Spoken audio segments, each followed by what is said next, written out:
guest has not come in. They say you should start, that she will join. Okay. Hi, sisters. Good evening. So this is another time this evening for health talk, and the anchor is already here. She will be the one. I'll be handing over to her. It's one of us, so she will be the one to carry us through, then invite the guests, and we continue with our program. So, Kibuzo, over to you. Hello, good evening, everyone. You're welcome to today's meeting. How's your day been? Okay, so today we'll be talking about mental health. Is anyone hearing me? If you are hearing me, let me see. Write in the comments section so I'll know that everyone is hearing me. Please, anyone hearing me? Okay. Thank you very much, Ma. Okay, so our topic today is mental health on the 21st century woman. But before we begin, let's say a word of prayer. Father, we thank you for yet another day. Thank you for your love. We thank you for your grace. Lord, even as we are here gathered together, your word says where two or three are gathered, you are there. It is with this belief that we know that you are here with us. Even as we learn from our speaker, we also ask that you grant us the wisdom to be able to take what she has given us and run with it. In Jesus' name we have prayed. Okay, so before our guest comes in, I'll read her biography. Okay, her name is Dr. Olajumoke Moshumola Koyeju. Dr. Olajumoke Koyeju is a specialist psychiatrist with further specialization in addiction psychiatry. She obtained a degree of Bachelor of Medicine and Bachelor of Surgery from Obafemi Awolowo University, Ile-Ife, and specialized in the field of psychiatry from National Postgraduate Medical College of Nigeria. She also has Master in Public Health from University of Lagos, Nigeria, and specialized as an addiction professional through the Fulbright Scholarship Training in Substance Abuse Prevention, Treatment, Education and Policy from Virginia Commonwealth University in USA. She has further specialization in tobacco prevention, treatment, protection, and evaluation from the Ontario Tobacco Research Unit. Dr. Koyejo is a researcher, clinician, and an addiction education facilitator. She works as a consultant addiction psychiatrist at the Federal Neuropsychiatric Hospital, Yaba, Lagos, and she is one of the coordinators of Colombo Planned Drug Advisory Program in Nigeria. Dr. Koyejo has trained over 800 addiction professionals across West African countries. This she has achieved through organizing and facilitation of over 50 trainings. She has engaged in numerous public speaking sessions on mental health and addictions. She has participated as member of several national technical working groups making mental health addiction related policies in Nigeria. Dr. Olajumoke Koyejo is a passionate advocate of good mental health and has volunteered in various mental health programs in Nigeria. Her professional goal is to continue to provide evidence-based treatment services to her patients, train addiction professionals in evidence-based knowledge, and continue creating awareness in the field of addiction, prevention, treatment, education, and advocacy. Wow, she is loaded, so we're sure to receive a lot from her. So let's make welcome Dr. Olajumoke Koeju. Okay, I think she's not here. So I think there's traffic on the road. So let's wait for her. Please hold on.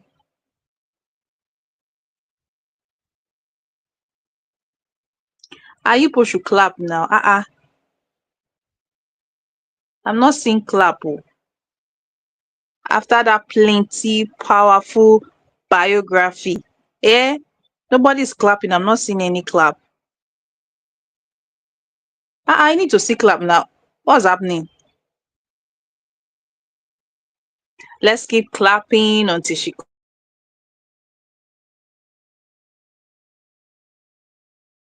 comes.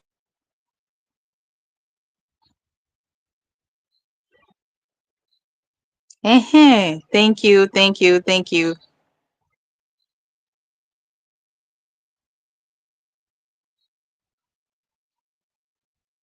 Thank you. You're welcome, everybody.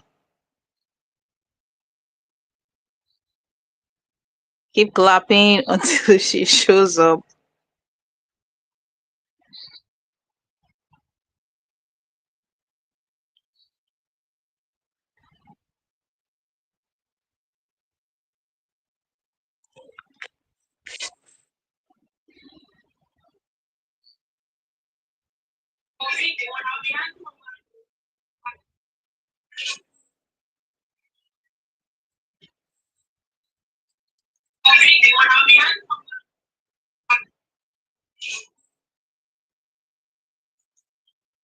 She still is not here.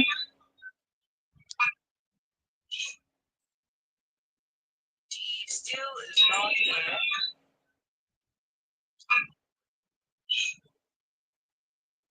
She still is not here.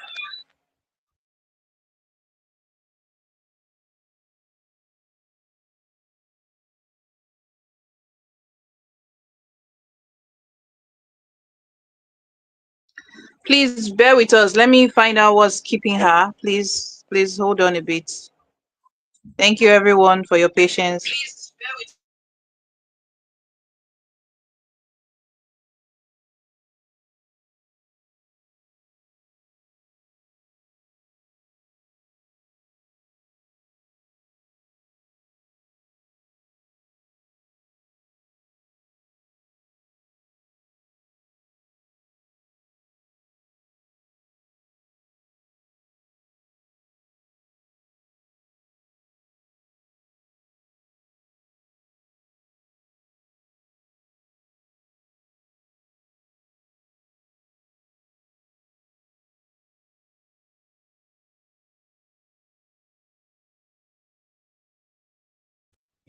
Yeah, she's here. Finally. Welcome, Ma. You're very welcome. Yeah, she's here. Finally. Welcome, Ma. You're very welcome. Good evening, everyone. Good Thank you very evening. much. Yeah. Please, you can go on, Mel. We've been waiting.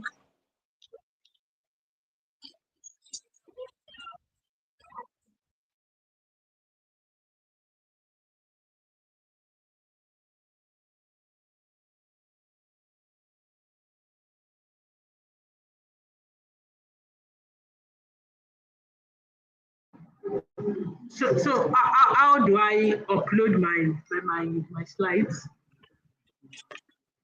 Okay. Or I should just talk to it. I should just.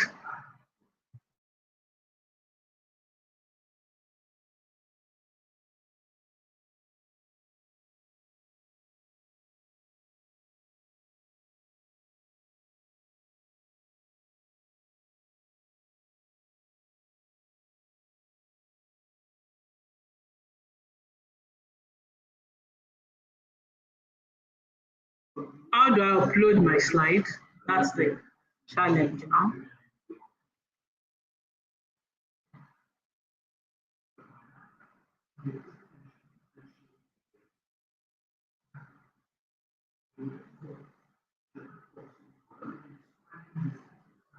Okay, I think I've seen something. Share screen.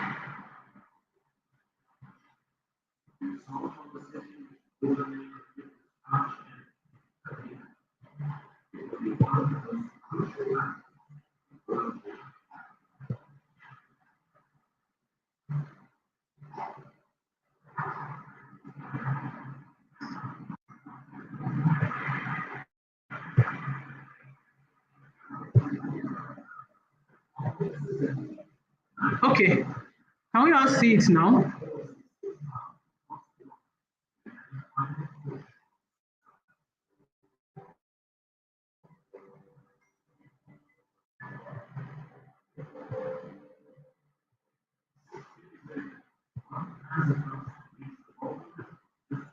Hello, house.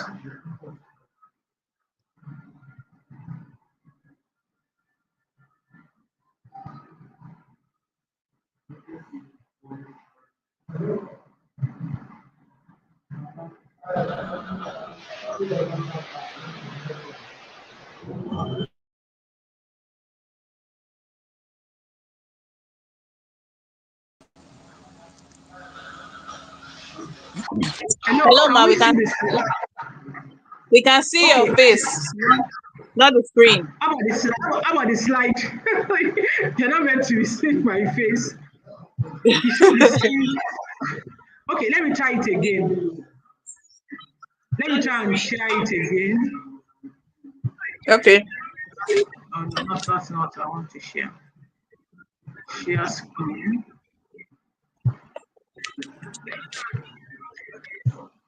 Okay, this is. I'll share it now. Oh, can you see it now? Still seeing your face, ma. No, should it? How about now? Can you see motherhood and mental health? Still seeing your face, ma. No, should it? How about now? Can you see motherhood and mental health? Yes, it's now showing. Yes, now showing.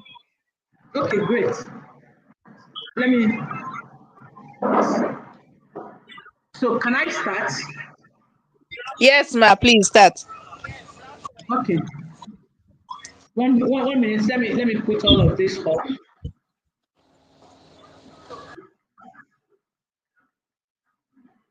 I want to put all other gadgets off so that it doesn't disturb. Okay. So, good evening, good afternoon, and good morning, everyone, depending on which part of the world you are.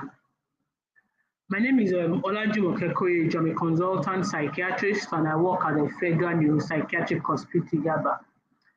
And I've been told to discuss motherhood and mental health with all of its distinguished mothers watching this program or that would watch it later. And I have some declarations to make so that when I talk, you don't see me from a very um, so that you understand my point of view and you know that I'm not against motherhood or marriage. So I'm a consultant psychiatrist by the grace of God. I'm pro-marriage, totally pro-marriage. I'm pro-life. And I believe strongly that each marriage has its own template. And people that have influenced me in my life, my mom, first if person that really influenced me. I've watched Margaret Thatcher, I've watched, there's this woman, Bisi Bright, Ibukun Awoshika, Hillary Clinton, and Indira Nooyi. These are the women that have shaped my life, and they are, when you say who I am today, I took a bit of all of these people. Now, we can't talk about motherhood without talking about the girl child. How does the world receive the female baby? I'm sure we can remember that advert, that MTN advert that says Mama na boy, and there was so much excitement.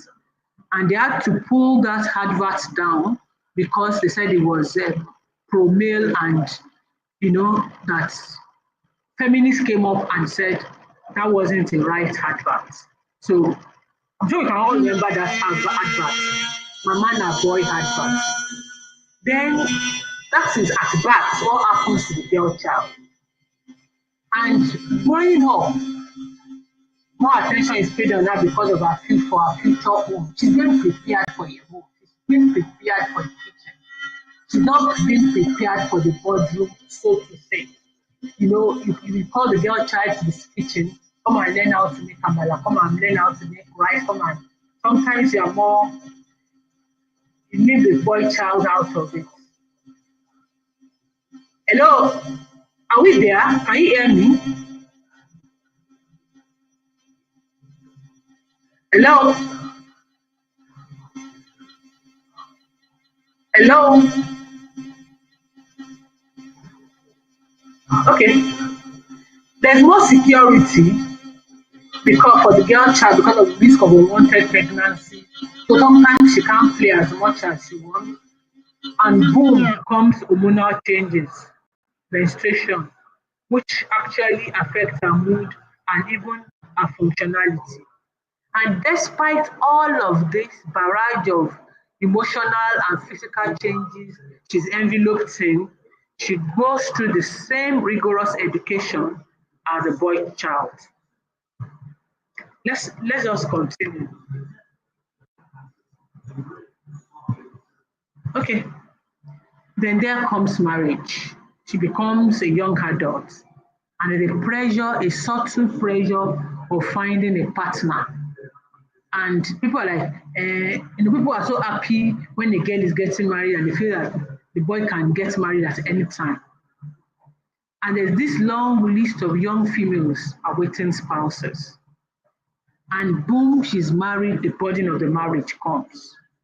And may I tell you that science have shown, and my psychiatric books have told us that in marriage, the male is protected while the woman is at risk of mental illness by virtue of marriage alone. And now comes the idea of her career. They went to the same school. She had more burden in her marriage. And of course, she's also expected to function as a career woman. Before now, there was something like a 50-50 theory of contribution by the new generation men. And here comes this young man that says it's 50-50, as if she carries the pregnancy 50-50 with the poor girl. As if he goes to the kitchen or mops the floor 50-50 with the poor woman. And this is how her career goes. And that's a woman must work like ideology. I cannot marry a liability mindset, despite housekeeping jobs, puts the woman under so much pressure. Then the work-life balance. He said the risk and protective factors. And Deloitte et al., the company did a study of over 5,000 workers across different industries. And they found out that the man is more protective, even as a career person, to have a work-life balance. And let me explain this to you.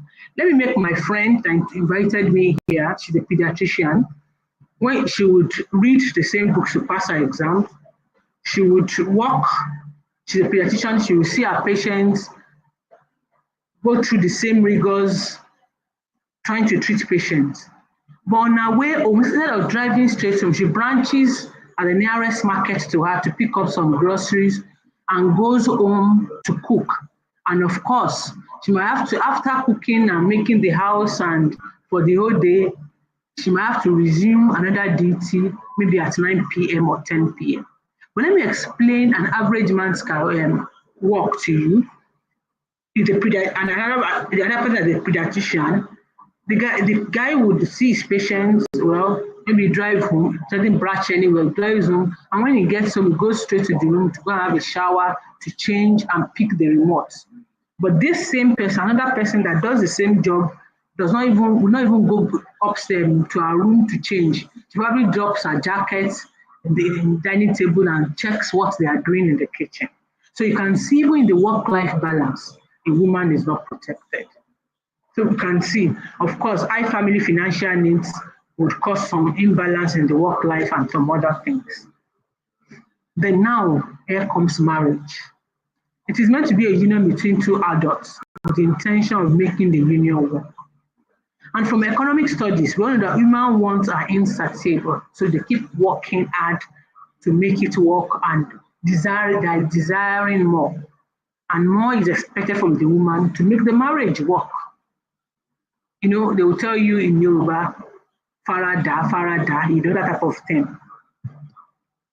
So now let's look at motherhood and mental health. For the adults involved in marriage, as I told you, marriage is protective for a man and makes a woman to be at risk of mental illness. Dysfunctional family and children, the mother is at the center. I'm a psychiatrist, and you see mothers coming to greet their children on the ward. Mothers bringing their children. They're in the middle of all of this, holding the family, holding the career, holding our parents, holding our children.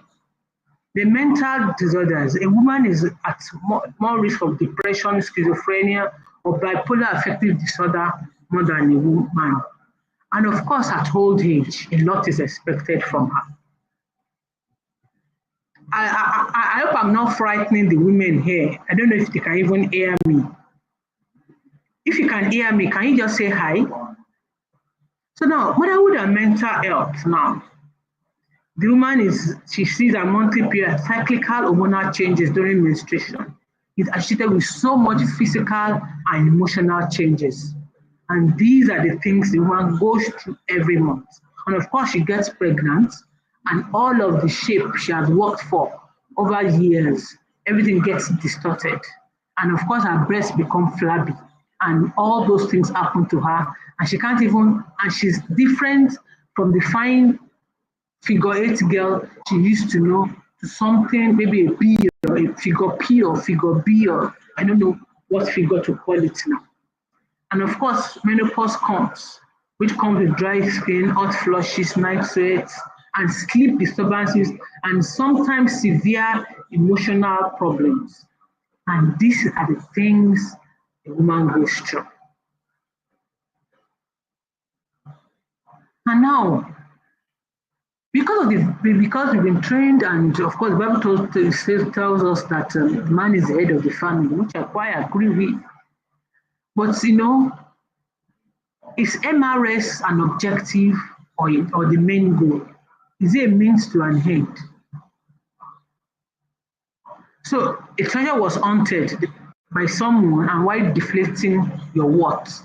Sometimes I just imagine a very brilliant girl, maybe in primary 4, marries that dumb guy or an average guy in primary 6 or maybe form 1. I'm just trying to show maybe the guy is ahead of her and he's just an average person. And sometimes we now want to submit that great intellectual capacity under that average person. And sometimes we even lose our worth in the course of it. But the point is, what takes you there keeps you there. That's what I tell my patients. So the beauty, the brilliance, the academic prowess are things that the man saw, and now sometimes we just dump it in the name of MRS. And so it becomes a dilemma for you, for a woman, sometimes to pick up those things and still shine, even while being a mother or in the marriage. I keep telling you, it takes two to tango. The stepping of the other may determine yours. And that's not what it is in marriage. Of course, things happen. We hurt ourselves, we forgive, and you're expected to be that godly. When I tell you, forgive, but learn your lessons. And of course, sometimes we have that figure in our mind, the Mills and Bone figure of that the man that was good and was perfect, the know-it-all man. So and I keep telling, I believe strongly that you don't hand over the steering wheel of your life to another human. You don't just blank out sometimes you need your brain to work. And another thing that I've noticed in marriage is sometimes some people they don't take up the position they are meant to. Well, nature abhors vacuum, you step in. And Genesis 1 told us that in the beginning, woman was made out of the man. So you're a revised version of the male gender. And of course, because of our dreams and some other things, we work with our emotions and not with critical thinking. Things that we can't afford, we do. And sometimes, because you trust so much, you believe so much, you get disappointed. And I keep telling people that you get disappointed only when you have appointed. So it's really important we know those things that come to us and the emotions that come with all of this. Losing your self-worth, believing strongly in someone, and because that person is just another human like you, definitely you will be disappointed. So you really have to have less expectation from another person and have high expectation of yourself and work in what you believe is right. So be truthful to yourself and encourage your younger women. Tell your son and brother-in-law to be truthful. Do look good and feel good for yourself first. Exercise and good food. These are things that we really have to do to help ourselves. And when you have told us all the risk factors associated with being a woman, even from the baby to menopause. But now we have to be truthful to ourselves, encourage ourselves, feel good, exercise, good food, and actually those friends that you want, especially the things that are legal, that are legit, that are good that you want, chase those things to be that mother because so much is expected of you and you are at risk of so much mental illness, mental problems. So it's important and so much is expected from you from society. They will say Yoruba that ọmọ tó bá da ti bàbá ẹ̀ ní ilé tí ò dá ti ìyá ẹ̀ ni. That means you're even expected to train and hold on to uphold the family. And I keep telling every woman that I see, even in my hospital, debate from a point of safety. Love your neighbor like yourself and not more than yourself. It's life first. Life first is that look, struggle to be alive first. Struggle so that you can be alive to hold the family, to hold the home.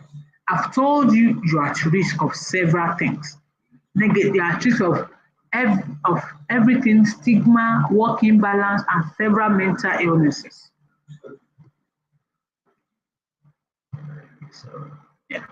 So what do? We've been talking about how to help as a woman.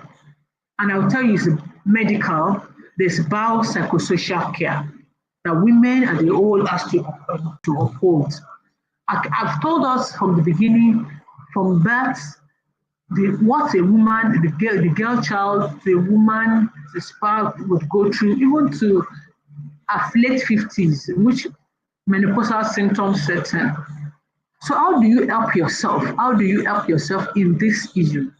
The first one is social. Keep close contact with old girls, find time to socialize. It's extremely important as a woman that we must keep our pals, we must do those things that are good, that makes you happy.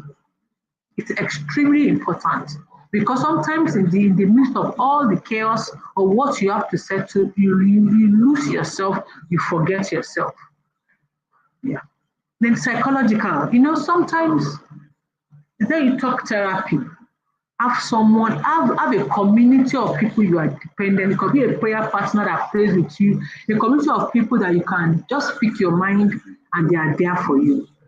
And sometimes you might even get professionals that you debrief to.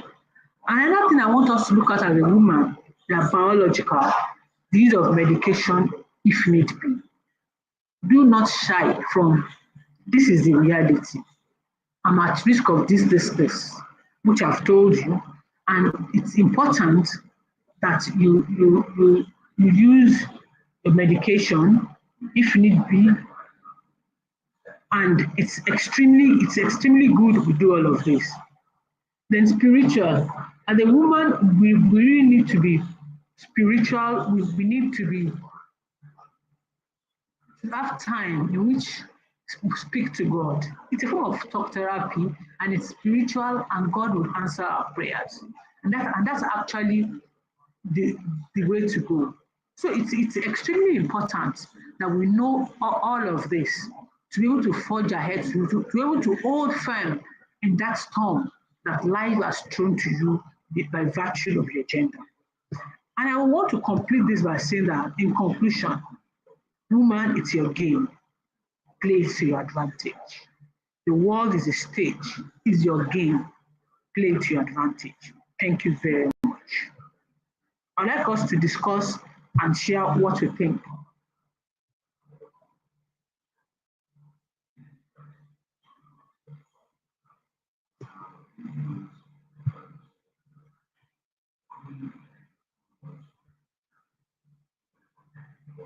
Hello?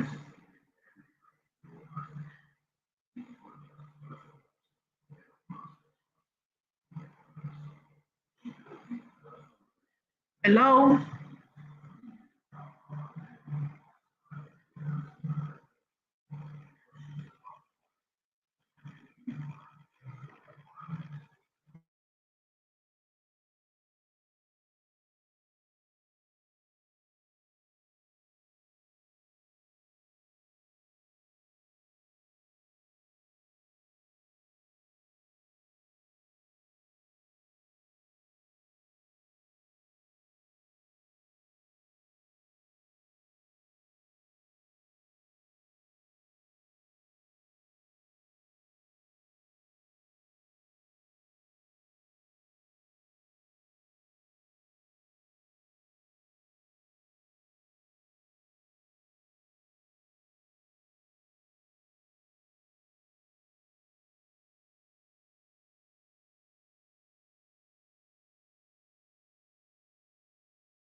Now I can see.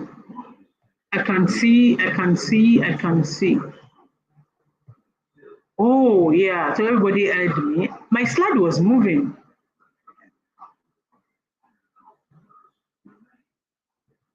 Okay.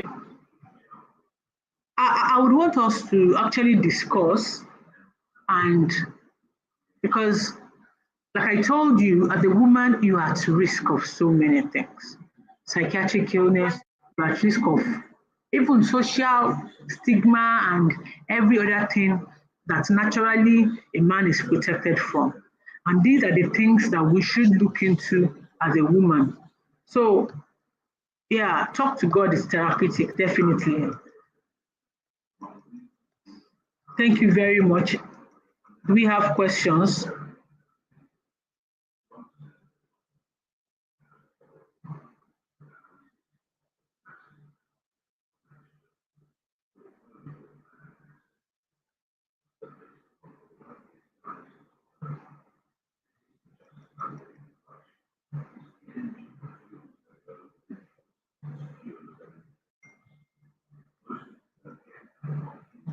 I can't hear anybody.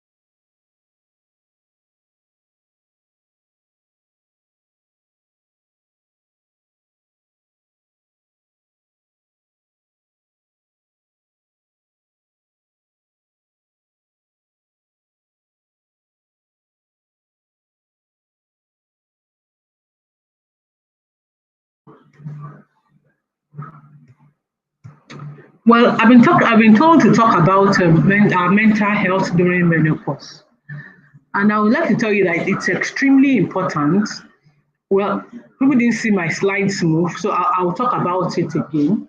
And because there are so much hormonal changes during menopause, women suffer a lot of anxiety, depressive symptoms, and the woman even the risk of other physical illnesses increases.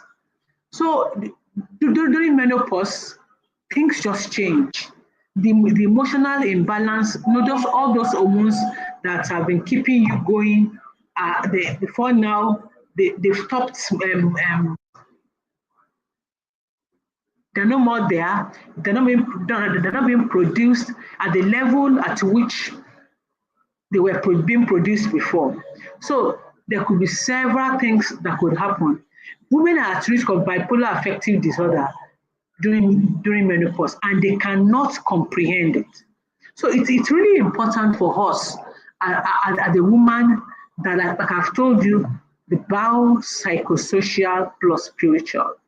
Talking to God is not spiritual, it is therapeutic, it's psychological. So these are the times that we really have to hold on to Him. You know, during menopause, the children are leaving, things are not the same. So most times children are leaving your house. Even that loneliness, emptiness syndrome comes around at that time. So these are the type of things we really have to talk about. We really have to take note of. So there is need for us to socialize. I keep telling you, you cannot afford to lose yourself and forget yourself. What takes you there keeps you there. And that's your figure eight, that's your graceful smile, that your great look, the fact that you are very intelligent, the fact that you are hardworking, you are doing well, that is what took you into that arena sphere of life, and that is what keeps you there. So we really have to hold on to ourselves. We really have to appreciate these things and be able to work it out so that we don't just forget ourselves and lose ourselves. And that's the way to go as as as a mother and as a female. Thank you very much. Okay, okay, yeah.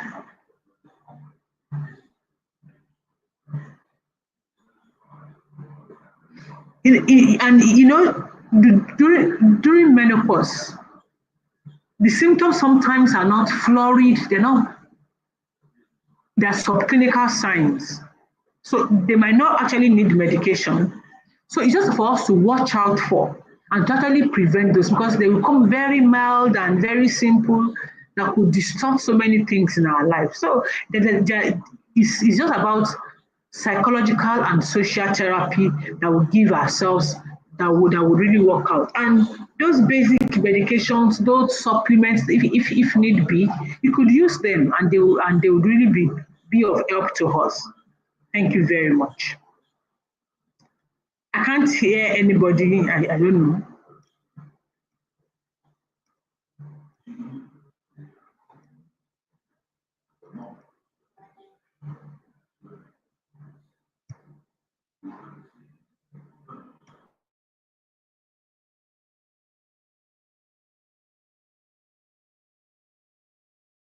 Okay, okay, Fumi, thank you very much.